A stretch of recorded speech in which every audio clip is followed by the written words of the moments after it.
मुल्क में महंगाई की रफ्तार में तेजी जारी है। हफ्तावार महंगाई 46.65% की मुल्की तारीख की बुलंद तरीन सतह पर पहुंच गई। इदारा शुमारियात ने महंगाई से मुताल्लिक हफ्तावार रिपोर्ट जारी कर दी है। इसी पर हम बात करेंगे डॉन न्यूज़ के रिपोर्टर ताहिर शरानी से। ताहिर, आप हमें ये बताइएगा, जो रिपोर्ट जारी की गई है, आदाद शुमार क्या बताते हैं, किस हद तक इजाफा हुआ और कौन सी अशिया ख़ुर-ओ-नोश अवाम की पहुंच से बाहर हुई?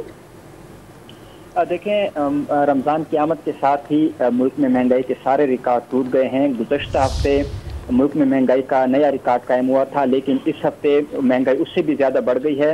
इदारे शुमारियात की जानिब से जो हफ्तावार रिपोर्ट जारी की गई है, उसके मुताबिक हफ्तावार महंगाई में 1.8% का मजीद इजाफा हुआ है, जिसके बाद मुल्क में महंगाई की जो मजमूई शरह है वो पहली बार 46.65% की रिकॉर्ड सतह पर पहुंच गई है। जो बुनियादी अशिया ज़रूरी है उनकी कीमतों में इजाफे के बायस महंगाई में ये इजाफा रिकॉर्ड किया गया है। इदारे शुमारियात के मुताबिक एक हफ्ते में 26 अशिया ज़रूरिया महंगी, 12 अशिया सस्ती और 13 की कीमतों में इस्तेहकाम रहा।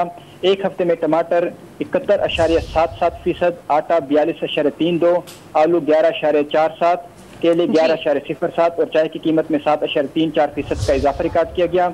जबकि हालिया हफ्ते चीनी, मटन, बीफ, सिगरेट समेत दीगर अशिया जो है उनकी कीमतों में भी इजाफा हुआ।